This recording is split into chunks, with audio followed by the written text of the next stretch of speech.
वो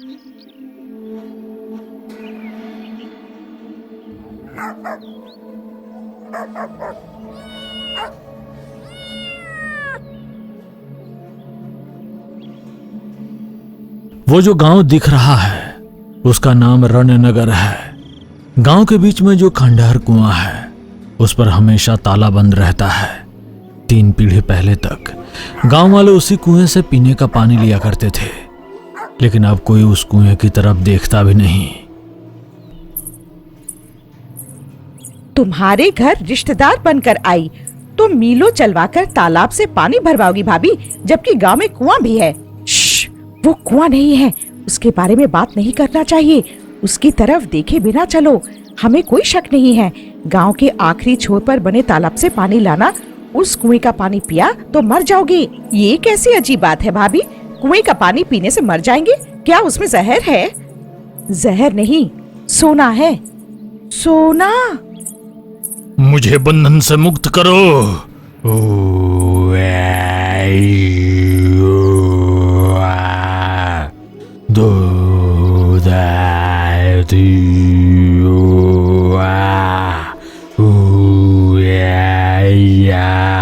अरे बाप रे, अरे भगवान, ये कैसा गांव है?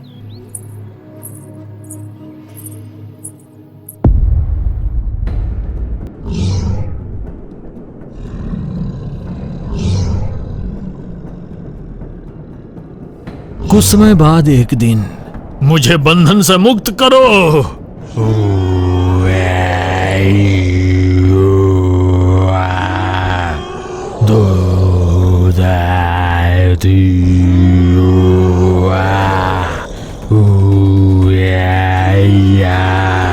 ये कोई अत्यंत शक्तिशाली प्रेत शक्ति लगती है। ये मुझे अपने वश में करना चाहती है। पाताल का मुकुट धारण करने वाली मुझ पर अधिकार जमाना चाहती है। तो ये कोई साधारण शक्ति नहीं हो सकती। मुझे जरूर पता लगाना होगा कि ये शक्ति आखिर क्या है। ये सोचकर उसने अपने गुलाम प्रेत को उस गांव में उतरने का संकेत दिया। रणनगर के सरहद पर एक अजीब समाधि है, उसे अगम्य कुंड के नाम से बुलाते हैं। उस समाधि से हमेशा डरावनी फुसफुसाहटें सुनाई देती है। मुझे इस समाधि से मुक्त करो, मुक्त करो, मुक्त करो। ओह, इस काल सूत्र बंधन नामक तंत्र से बांधा गया है। तुम्हें मुक्त करने के लिए पहले तुम्हें मुझसे एक वादा करना होगा कि तुम मेरी मदद करोगे। मैं वचन देता हूँ, तुम जो कहोगी मैं करूँगा। बस मुझे इस समाधि से जल्दी बाहर निकालो। ठीक है, चूंकि तुमने वचन दिया है, मैं आज रात अपनी शक्ति से तुम्हें काल सूत्र बंधन से मुक्त कर दूंगी।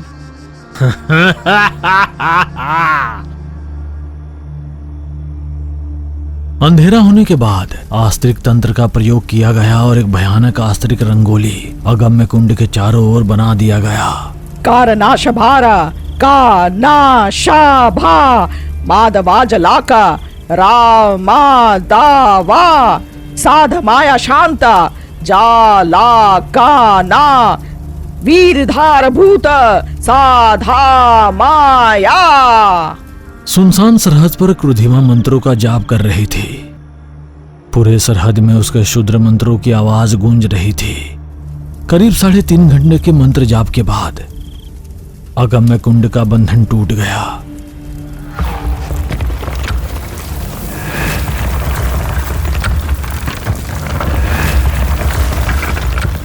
समाधि के भीतर कैद तांत्रिक की आत्मा बाहर आ गई। सालों से इस अंधेरे में प्रतिशोध से जल रहा था। मुझे बाहर निकालने के लिए तुम्हें धन्यवाद। धन्यवाद? मुझे तेरा धन्यवाद नहीं चाहिए। जैसा कि तुमने मुझसे किया था, अब मेरे कहे अनुसार करो बस। ठीक है, जरूर करूंगा। बताओ क्या चाहिए। महुआ नाम के गांव में एक बूढ़ी तांत्रिका रहती है, उसे मारना होगा। काल सूत्र बंधन में कैद मुझे इतनी आसानी से आजाद करने वाली तुम्हें एक बूढ़ी तांत्रिका को मारने के लिए मेरी मदद क्यों? तुम खुद उसका काम तमाम कर सकती थी। वो कोई मामूली तांत्रिका नहीं है। उसके पास बेताल का ताज है। उसके आसपास हमेशा उसके अनुयायी रहते हैं जो उसे बचाने के लिए तत्पर रहते हैं। मैंने कई बार उसे मारने की कोशिश की लेकिन नाकाम रही, इसलिए तुम्हारी मदद चाहिए। बेताल का मुकुट प्राप्त तांत्रिका, फिर भी मैंने तुम्हें वचन दिया है मैं उसे जरूर मारूंगा या उसके किसी अनुयायी को मारकर अपने वचन को पूरा करूंगा। लेकिन एक समस्या है, मुझे मिले श्राप के कारण मैं इस गांव की सीमा पार नहीं कर सकता। मेरी शक्ति इस गांव के चारों ओर अदृश्य रूप में फैली हुई है। तुम उसे गांव के भीतर यानी मेरी माया जाल के भीतर लाने का प्रबंध करो। बस एक बार वो इस गांव की सीमा पार कर ले, फिर कोई उसे मुझसे बचा नहीं सकेगा। कोई भी बचा नहीं सकेगा। ठीक है, मैं तुम्हारे कहे अनुसार ही करूंगी। लेकिन जब वह तांत्रिका को या उसके किसी अनुयायी को मेरे माया जाल में लाया जाएगा तो मैं उन्हें पहचानूंगा कैसे? का गो गोरक गाब्रका ब्रावो बोरक बीकर कराका जा जो जोरक जाग्रक कराका मां मृग मृत्यु मरण कारका। क्रुधिमा ने मंत्र पढ़ा और एक प्रेत चमगादड़ की सृष्टि की। ये प्रेत चमगादड़ जैसे ही उस तांत्रिका या उसके अनुयायियों में से किसी को देखेगा, ये जोर से चिल्लाएगा और तुम्हें संकेत देगा। बस उसके दिखाए व्यक्ति को मार देना और अपने वचन को निभाना। ठीक है, जैसे ही वे मेरे माया जाल में आएंगे वे मेरे जाल में फंस जाएंगे। अमावस्या की रात मेरी शक्ति जागेगी और मैं उन्हें मार डालूंगा। लेकिन एक बात साफ सुन लो, अगर वे मेरे जाल में आ गए तो उन्हें बचाने का कोई रास्ता नहीं होगा। यहाँ तक कि मैं भी उन्हें छोड़ना चाहूँ तब भी नहीं। अपना वचन निभाना ज्वलनाक्ष तांत्रिक। ये कहकर क्रुधिमा वहाँ से चली गई। तांत्रिक की आत्मा हवा में उड़ते हुए गांव के बीच स्थित कुएं में समा गई। उस कुएं से निकली काली धुआं पूरे गांव पर छा गई।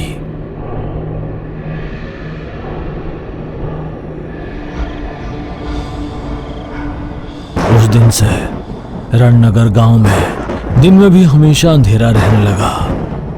जो कोई भी उस गांव में प्रवेश करता वह ज्वलनाक्ष तांत्रिक के माया जाल में फंस जाता और बाहर नहीं निकल पाता।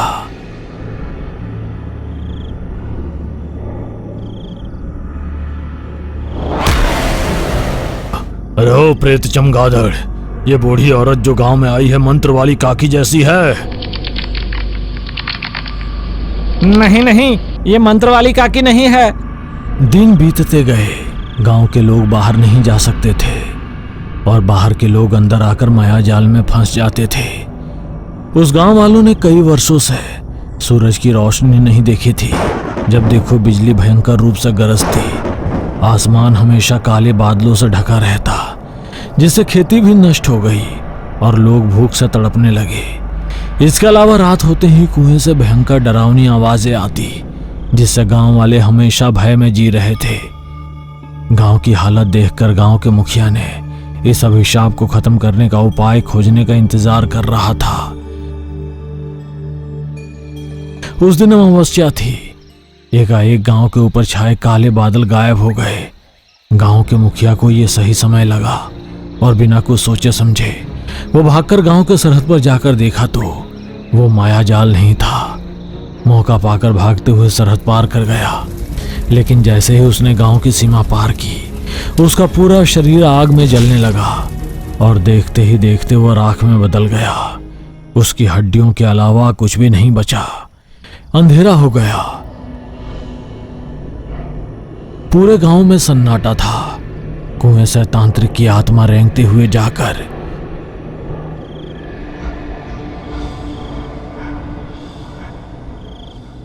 सोई हुई औरतों के गले से मंगलसूत्र खींचकर चला गया।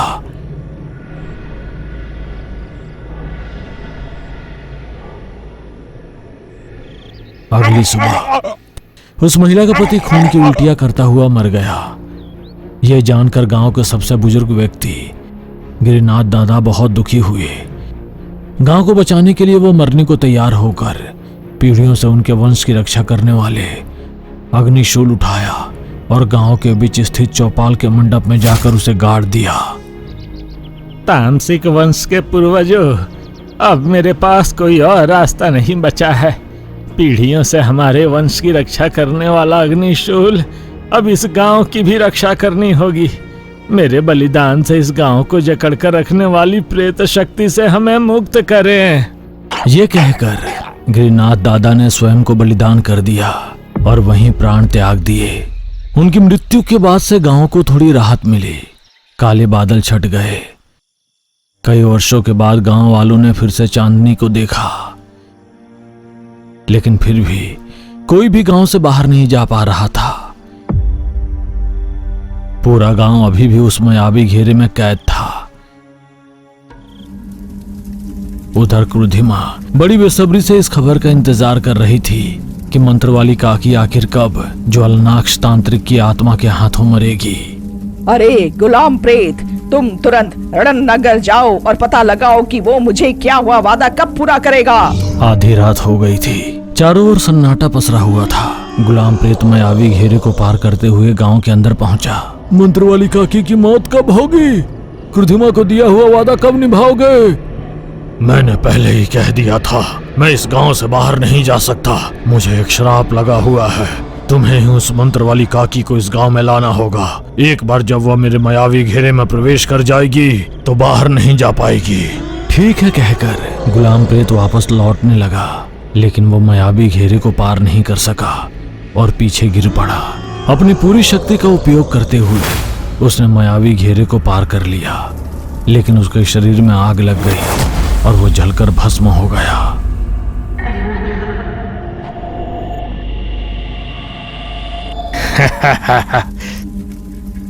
तेरा गुलाम प्रेत जलकर राख हो गया क्रोधिमा। भस्म हो गया तो क्या हुआ, मैं उसकी आत्मा से उसे फिर से जीवित कर दूंगी। का गो गोरक गाब्रका ब्राबो बोरक बीकर कराका जा जो जोरक जाग्रक कराका मां मृग मृत्यु मरण कारका। जैसे ही उसने मंत्र पढ़ा, गुलाम प्रेत फिर से उत्पन्न हो गया। वह तुरंत क्रुधिमा के पास गया और वहां जो कुछ हुआ वो विस्तार से बताया। हमें ही मंत्र वाली काकी को उस गांव में भेजना होगा क्रुधिमा। हाँ हाँ, ज्वलनाक्ष तांत्रिक की आत्मा ने पहले ही मुझे बात बता दी थी, लेकिन मैं इसे भूल गई थी।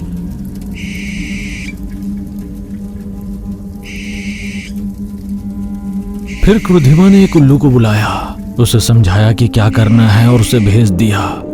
उल्लू ने अपना रूप बदलकर एक छोटी मैना बना लिया और उड़कर महुआ पहुंचा। मंत्र वाली काकी के घर के सामने एक पेड़ पर बैठकर जोर जोर से रोने का नाटक करने लगी। मेरी रोने की आवाज सुनकर ये मंत्र वाली काकी बाहर आ जाती। ये सोच ही रही थी कि तभी लोखी बाहर आ गया। कोई पक्षी पीड़ा से रो रही है, पर कहां? उसने चारों ओर देखा तो पेड़ पर बैठी एक पक्षी जोर जोर से रो रही थी। वो उसके पास गया और पूछा कि क्या हुआ। वो किचकिच करके कुछ बोल रही थी, लेकिन लोखी को एक भी शब्द समझ नहीं आ रहा था। उस मैना की आवाज़ कुछ समझ नहीं आया तो उसने भूमि और बिल्ली भूत को बुलाकर उन्हें दिखाया। मुझे बिल्लियों की भाषा समझ में आती है, पक्षियों की आवाज कैसे समझूं? समय पर हमारी मंत्र वाली काकी भी अभी घर में नहीं है। हाँ, मगर हमारे गांव में अजय है। उसे दुनिया में सभी जानवरों, पक्षियों और कीटों की भाषा समझ में आती है। क्यों ना उसे बुलाया जाए? बिल्कुल, लेकिन माँ को बेताल पहाड़ से आने में रात हो जाएगी और ऊपर से कल बेताल पूजा भी है। माँ के आने का इंतजार क्यों करें? बेचारा ये पक्षी किस दुख से रो रहा है, पहले ये तो पता करें। ये सोचकर लोखी उड़कर मारिक गांव गया।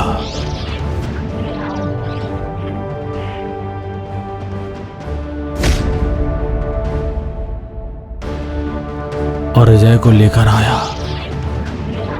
अजय ने मैना की आवाज को ध्यान से सुना। ये अपनी जोड़ी के लिए रो रही है। इसका साथी बहुत दूर रणनगर गांव में फंस गया है। वो गांव प्रेतों का अड्डा है। ये कह रही है कि अगर वो अपने जोड़ीदार से अलग रही तो उसकी मौत तय है। आखिर तुम्हारे जोड़ीदार की कोई निशानी है मैना? वो कहाँ है? रणनगर गांव के मंडप में अपने घोंसले में फंसी हुई है इसका जोड़ी पक्षी। अरे बेचारी, इस छोटे से प्राणी पर कितनी बड़ी मुसीबत आ गई है। मैं अभी जाकर इसकी पत्नी मैना को ले आता हूँ। अरे आप क्या भूल गए? कल अमावस्या की बेताल पूजा के लिए सासू माँ को काले कमल के फूल चाहिए। इसके लिए आपको दीप पर जाना होगा। इसलिए आप अजय को उसके गांव छोड़कर सीधे कमल के फूल लाने चले जाइए। मैं और बिल्ली भूत रणनगर जाकर उस मैना को बचा कर लाएंगे। अरे बाप रे, तुम्हें अकेले भेजना मुझसे नहीं होगा। भूल गई क्या? तुम जब प्रेतों की सुरंग में फंस गई थी तो कितने दिन मुझसे दूर हो गई थी। एक बार ऐसा हुआ तो क्या हर बार वैसा ही होगा? और फिर मैं अकेले नहीं जा रही हूँ, बिल्ली भूत भी मेरे साथ ही होगी। ठीक है, लेकिन सावधान रहना। अगर जरूरत पड़े तो मुझे बुला लेना। ये कहकर लोकी अजय को लेकर चला गया। वही भूमि और बिल्ली भूत रणनगर की ओर निकल पड़े। अंधेरा होते ही अग्निशूल की रोशनी ने काले मायावी बादलों को दूर भगा दिया। वे दोनों इस बात से अनजान थे कि पूरा गांव ज्वलनाक्ष तांत्रिक की आत्मा के जादू से बंधा हुआ था और बेधड़क गांव में प्रवेश कर गए। वे आ चुके हैं, मंत्र वाली काकी के नाते रिश्तेदार। जाग जाओ तांत्रिक, अपना वचन निभाओ। वे आ गए हैं, वे आ गए हैं। वे दोनों मैना द्वारा बताए गए मंडप में पहुंचे और वहां मादा मैना को ढूंढने लगे, लेकिन वह पक्षी कहीं नहीं दिखी। इतने में तांत्रिक ने भूमि और बिल्ली भूत को अपने विषनाग बंधन से बांध दिया। मेरे विषनाग बंधन से आप बेहोशी से बाहर नहीं आ सकते। अमावस्या की आखिरी घड़ी में तुम दोनों जलकर भस्म हो जाओगे और अनंत लोक में विलीन हो जाओगे।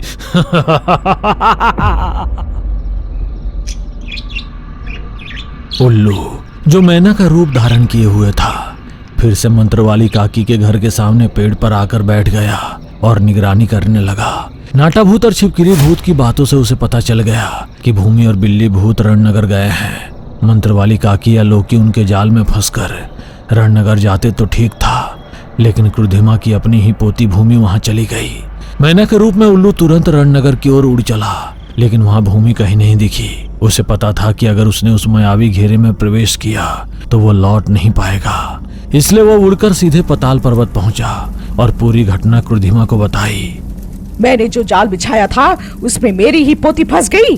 अब क्या करूं? चलो, कैसे भी हो मुझे अपनी पोती को बचाना ही होगा। अपनी पोती के प्यार में तांत्रिक की आत्मा ने जो कहा था, क्या वो भूल गई हो? जो भी उसके जाल में फंसेगा उसे अमावस्या की रात मरना ही होगा। हाँ, लेकिन मैं अब क्या करूं? मैं अभी पाताल देव को प्रसन्न करूंगी और अपनी पोती को बचाने का कोई उपाय निकालूंगी। क्रुधिमा ने पताल तंत्र किया और पताल देव को प्रसन्न किया। फिर उसने पताल देव को पूरी बात बताई और अपने पोती को बचाने की प्रार्थना की। क्रुधिमा वो तांत्रिक बहुत शक्तिशाली है। उसने मृत्यु रेखा की शक्ति प्राप्त कर ली थी। उसे मारा नहीं जा सकता था, इसलिए वर्षों पहले ही उसके शरीर को भस्म करके उसे बंधन में डाल दिया गया था। इसलिए उसे खत्म करके तुम्हारी पोती को बचाना आसान नहीं होगा। कम से कम मुझे उस तांत्रिक से बात करने का एक मौका दो पाताल देव। तुम्हारे पास अधिक समय नहीं है क्रुधिमा। मैं तुम्हें अकोल दर्पण दे रहा हूँ, जिससे तुम केवल एक बार उस तांत्रिक की आत्मा से बात कर सकती हो। का गो गोरक गारका, ब्रा बो बोरक कीरक कराका, जा जो जोरक जागरक कराका, मां मृग मृत्यु मरण कारका। क्रुधिमा ने पताल देव द्वारा दिए गए अकोला दर्पण से तांत्रिक की आत्मा को बुलाया। उससे प्रार्थना की कि वो उसकी पोती को छोड़ दे। उसने कहा अगर उसको बलि चाहिए तो वो उसकी पोती के साथ आए बिल्ली भूत को मार दे। बहुत देर हो चुकी है क्रुधिमा। ये मेरी गलती नहीं थी कि तुम्हारी पोती मेरे बंधन में फंसी। मैंने तुम्हें वचन दिया था कि मंत्र वाली काकी के किसी भी रिश्तेदार को खत्म कर दूंगा, और अब वो प्रक्रिया शुरू हो गई है। इस अमावस्या की अंतिम घड़ी के साथ ही तुम्हारी पोती मर जाएगी। अगर तुम्हें बलि चाहिए तो उसके साथ आए बिल्ली भूत को मार डालो। वो भी उस मंत्र वाली काकी के दल के एक सदस्य है। भूत का मतलब ही पहले से एक बार मर चुका हूँ, उसे दोबारा कैसे मारूं? लेकिन अगर मैं तुम्हारी पोती को मार दूं जो पताल ताज की उत्तराधिकारी है तो मेरी शक्ति दोगुनी हो जाएगी। यह कहकर तांत्रिक की आत्मा दर्पण से गायब हो गई। क्रुधिमा तुरंत निकल पड़ी और मायावी वलय को पार कर भीतर जाने की कोशिश करने लगी, लेकिन अमावस्या की घड़ियां शुरू होने के कारण उसकी शक्ति उस अदृश्य वलय को पार नहीं कर पाई। तांत्रिक को उसके बंधन से मुक्त कराने के लिए जिस तंत्र का उपयोग किया गया था उसका प्रयोग करने से शायद इससे कुछ फायदा होगा। नहीं, उससे कोई लाभ नहीं होगा। मुझे मेरी पोती को बचाने का कोई मार्ग नजर नहीं आ रहा है।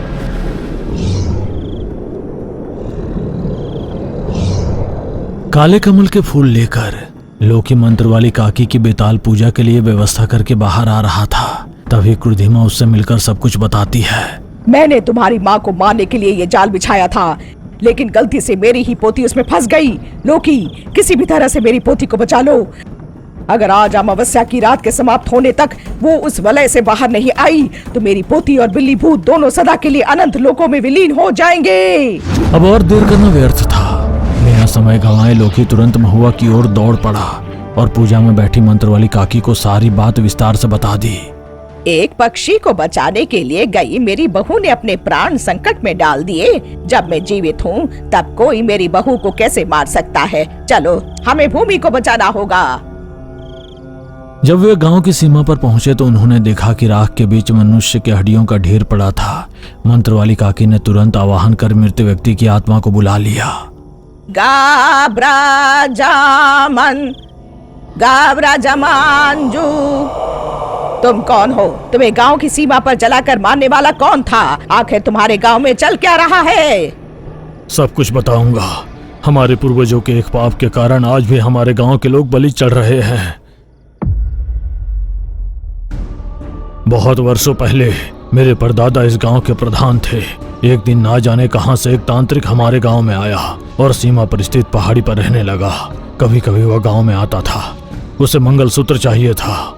एक दिन उसने गांव के मंडप में बैठकर घोषणा की, यदि कोई स्त्री अपने पति के जीवित रहते हुए अपना मंगलसूत्र मुझे दान कर देगी तो मैं बदले में उसे 85 तोले सोना दूंगा।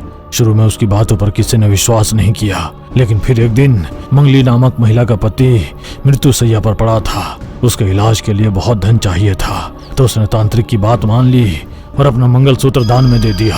तांत्रिक ने वचन के अनुसार उसे तुरंत 1 किलो सोना दिया। यह खबर पूरे गांव में फैल गई। धीरे धीरे कुछ लोग सोने के लालच में अपने पतियों के जीवित रहते गले से मंगलसूत्र उतारकर तांत्रिक को दान में देने लगे। तांत्रिक को कुल 101 मंगलसूत्र चाहिए थे। उन मंगलसूत्रों के शुद्ध सोने से वह दुष्ट नामक एक काली शक्ति को जागृत करना चाहता था। उसका उद्देश्य था उस शक्ति के माध्यम से असीमित तांत्रिक शक्तियां प्राप्त करना। लेकिन जिन महिलाओं ने अपने मंगलसूत्र तांत्रिक को दिए थे, उनके पति कुछ ही दिनों में एक रहस्यमय बीमारी से ग्रसित हो गए और वे खून उगलते उगलते एक एक करके मरने लगे। तब मेरे परदादा, जो उस समय गांव के प्रधान थे, तांत्रिक को गांव से बाहर निकालने गए, लेकिन तांत्रिक ने उन पर काला जादू कर दिया और उनके शरीर में एक भूत को प्रवेश करा दिया, जिससे उनकी दर्दनाक मौत हो गई। गांव वाले उस तांत्रिक का कुछ बिगाड़ नहीं पाए। तब तक तांत्रिक ने अपना लक्ष्य पूरा कर लिया था। 101 मंगलसूत्र एकत्र कर लिए थे, लेकिन हमारे पूर्वजों की गलती के कारण हमें ये भोगना पड़ा। हिमालय से गुजर रहे अग्नि महर्षि को गांव वालों की तांत्रिक के कारण हो रही परेशानियों का पता चला। उन्होंने उन लोगों को बुलाया जिन्होंने अपने सोने के मंगलसूत्र तांत्रिक को दान में दिए थे। जिसने भी तांत्रिक को मंगलसूत्र दिए हैं, उसमें से कितने के पति अभी जीवित हैं? स्वामी, 11 पुरुष अभी भी जीवित है। इसका मतलब तांत्रिक ने अभी तक उन मंगलसूत्रों का इस्तेमाल काला जादू करने के लिए नहीं किया है। ये कहते हुए उन्होंने हल्दी की गांठ से बने मंगलसूत्र बनाए और उन 11 पुरुषों से कहा कि वे अपनी अपनी पत्नियों के गले में वही बांधे। गांव के मध्य में हल्दी की गांठ से बनी अमरदेव की मूर्ति स्थापित की गई। अब तुम्हारे पतियों को कोई नुकसान नहीं होगा और तुम लोगों ने जो मंगलसूत्र तांत्रिक को दान में दिए थे, उनमें से मंगल शक्ति समाप्त हो गई है। काला सूत्र तंत्र से तांत्रिक के काले जादू को रोका गया और उसने जिस अभिशप्त मूर्ति को बनाने की कोशिश की, उसे अधूरा ही छोड़ना पड़ा। तांत्रिक ने जो अंतिम 11 मंगलसूत्र लिए थे, वे उसकी आंखों के सामने ही काले पड़ गए। मूर्ति को उठाने वाला उसका हाथ टूटकर नीचे गिर गया और वही हाथ उसकी अभिशप्त मूर्ति का हिस्सा बन गया।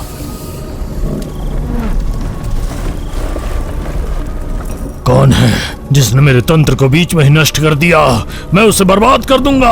ये कहते हुए तांत्रिक पहाड़ से नीचे उतरा, लेकिन महर्षि ने उसे जीवित रहते हुए ही अपनी शक्ति से बांध दिया। परंतु तांत्रिक के काले जादू से उत्पन्न शक्ति के कारण उसे जितनी बार भी बांधा गया, वो हर बार छूटकर वापस आ जाता था। आखिरकार कोई और उपाय ना देखकर उन्होंने देह खंडन तंत्र किया और तांत्रिक के हाथ पैर काटकर गांव के अंतिम छोर पर गड्ढों में अलग अलग गाड़ दिए। ये मूर्ति जिसे तांत्रिक ने अधूरा छोड़ दिया, अब भी उसमें तामसिक शक्ति बनी हुई है। लेकिन ध्यान रहे, तुम्हारी लालच की वजह से तुम्हारे मंगलसूत्रों के सोने से बनी ये मूर्ति इस गांव के बाहर नहीं जानी चाहिए। अगर ये मूर्ति गांव से बाहर गई तो 90 परिवारों के लोग मर जाएंगे जिन्होंने मंगलसूत्र दान में दिए थे, और तांत्रिक भी सीमा पार कर सकता है। लेकिन वो तो मर चुका है स्वामी। उसने अधूरा तंत्र किया था, इसलिए उसे अधूरी शक्ति मिली। यही कारण है कि उसकी आत्मा नष्ट नहीं हुई, बस उसका शरीर नष्ट हुआ है। जब तक कि अभिशप्त मूर्ति गांव के भीतर है, तांत्रिक गांव की सीमा पार नहीं कर सकता। तो जाने दो स्वामी, अगर वो गांव छोड़कर चला जाता है तो इससे हमें ही फायदा होगा ना। तुम लोगों की लालच ने एक साधारण तांत्रिक को महान प्रेतात्मा की शक्ति प्राप्त करने का अवसर दिया। अब यह तुम्हारी जिम्मेदारी है कि वो गांव से बाहर ना निकले। अगर वो बाहर गया तो एक और गांव तबाह हो जाएगा। ऐसा कहकर उसने उस अभिशप्त मूर्ति को बाहर निकाला जिसे तांत्रिक ने बनाया था। इस मूर्ति को मैंने पूरी तरह से बनने से पहले ही रोक दिया, इसलिए तांत्रिक पर इसका शाप लग गया। अब वो इस गांव की सीमा पार नहीं कर सकता। ऐसा कहकर उस मूर्ति को कुएं में डाल दिया। इस कुएं का पानी इस्तेमाल ना करें, इसे तुरंत बंद करके इसके ऊपर सुरक्षा कवच बांधो। इस गांव की देवी की नियमित पूजा कौन करता है? स्वामी, तामसिक वंश के लोग। तामसिक वंश के लोगों को अग्निशूल देकर अमावस्या की रात समाधि में कैद उस आत्मा को शक्ति प्राप्त होगी। इसलिए तुम्हारे वंश का कोई व्यक्ति अमावस्या की रात अकेले उसकी समाधि के पास जाकर कपूर का दीपक जलाकर जब वह दीपक बुझ जाए तो बिना पीछे मुड़े वहां से लौट आए। यह अग्निशूल हमेशा तुम्हारे वंश को उस अभिशाप शक्ति से बचाएगा। तब से हमारा गांव फिर से शांत हो गया था, लेकिन ना जाने कैसे वो तांत्रिक फिर से जाग उठा। हर अमावस्या की रात वो पहले दान में दिए गए 11 परिवार के पुरुषों के शरीर में समा जाता और उनकी पत्नियों के गले से मंगलसूत्र तोड़कर ले जाता। एक बार तुम्हारे पूर्वजों ने मुझे दान में दिए थे, बदले में मैंने 85 तोले सोना दिया था, इसलिए अब मुझे किसी की अनुमति की आवश्यकता नहीं है। आने वाली अमावस्या की रात मैं उन 11 मंगलसूत्रों को लेकर अधूरा छोड़ा हुआ तंत्र पूरा करूंगा, उस अभिशप्त मूर्ति को पूर्ण करूंगा और फिर अपने शरीर के साथ वापस जीवित हो जाऊंगा। मैंने उसे रोकने की कोशिश की, लेकिन गांव की सीमा पार करने से पहले ही मर गया। तभी क्रुधिमा की काले रंग की पिशाच उल्लू के रूप में वहां उड़ते हुए आई। यह सब क्रुधिमा के कारण हुआ। क्रुधिमा ने मंत्र वाली काकी को मारने के लिए ये ज्वलनाक्ष तांत्रिक की आत्मा को जगाया है, उसे विस्तार से बताया। किसी भी हाल में भूमि को बचाने के लिए क्रुधिमा ने तो काकी, पहले उस क्रुधिमा को ही खत्म कर दो। हमारी मुसीबतें एक के बाद एक आती जा रही है और ऊपर से ये बुढ़िया हमें और परेशान कर रही है। लात मारू तो उड़कर दूर जा गिरेगी, भेड़िया मुंह वाली। इस बंधन को तोड़ने के लिए हमें हवा में तैरने वाला कमल का फूल चाहिए। वो केवल वीर द्वीप में पाया जाता है, लेकिन वो द्वीप श्रापित है। वहाँ भयावह काल शिखा पिशाच पहरादारी करती हैं। उस द्वीप में एक बार कदम रखने के बाद वापस आना असंभव है।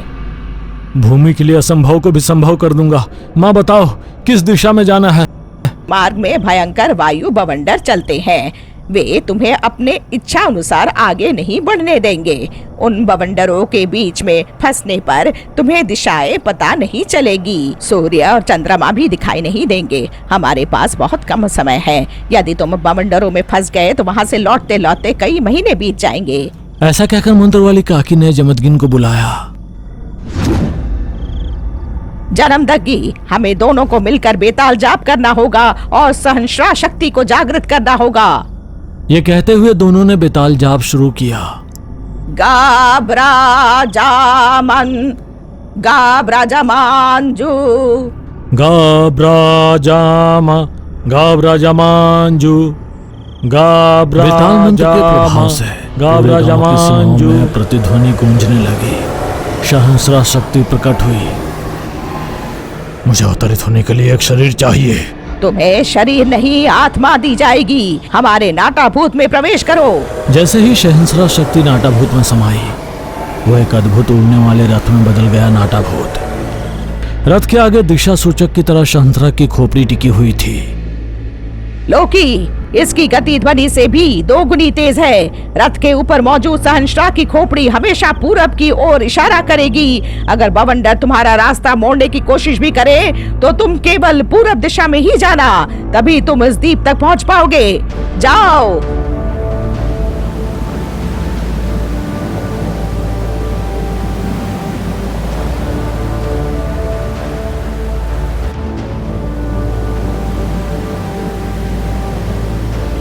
लोकी सहस्रा रथ में बैठकर उस द्वीप तक पहुंचा।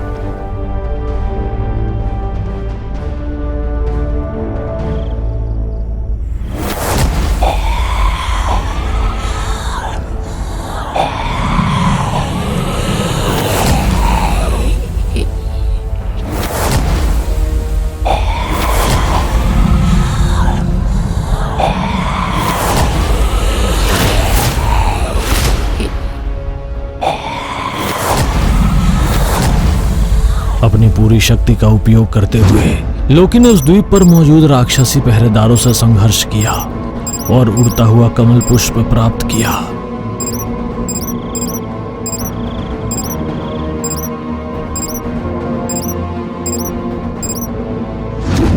बवंडर लगातार रथ की दिशा मोड़ने की कोशिश कर रहे थे, लेकिन शहंसरा की खोपड़ी हर समय पूर्व दिशा की ओर इशारा कर रही थी। इसकी मदद से लोकी बवंडरों की माया से बचते हुए तेज बिजली की गति से उड़ता हुआ कमल लेकर रणनगर की सीमा पर पहुंचा। भूमि को ज्वालानाक्ष तांत्रिक शक्ति ने घेर रखा था। अमावस्या की घड़ियां समाप्त होने को थी और तांत्रिक ऊर्जा भूमि के गले को जकड़ती जा रही थी। गणबायु बेकम बेक बेक रही रही विहंग दिव्य तेजम बेक बेक रही रही। जैसे ही मंत्र का उच्चारण किया गया, टर्टर नाम की जादुई चप्पलें हवा में उड़ती हुई आई और काकी के पैरों के पास आकर गिर पड़ी। काकी ने उन चप्पलों को पहना, फिर कमल पुष्प को थामा और हाथ में तैरते अदृश्य घेरे पर रखकर जैसे ही उसने मंत्र पढ़ा, पूरा घेरा चकनाचूर हो गया। गोल गोल घूमता हुआ वो कमल पुष्प तांत्रिक की आत्मा को अपनी ओर आकर्षित कर उसे अपने भीतर समेटने लगा। महर्षि द्वारा दिए गए उसी तंत्र का उपयोग कर मंत्र वाली काकी और जमदगिन ने मिलकर फिर से उस ज्वालानाक्ष तांत्रिक की आत्मा को बांध दिया और कुएं को हमेशा के लिए बंद कर दिया। तुम्हें अकेले कहीं भी भेजने से डर लगता है भूमि, अब से तुम घर पर ही रहोगी, समझी? वहीं पाताल गृह में अपनी पोती के जीवित लौटने की खुशी से ज्यादा अपने शत्रु मंत्र वाली काकी से मदद मांगने की बेबसी से जल रही थी क्रुधिमा। छी, उससे हारने से तो मर जाना ही बेहतर था। अरे ओ मंत्र वाली काकी, इस बार मैं जो वार करने वाली हूँ वो साधारण नहीं होगा, तैयार है?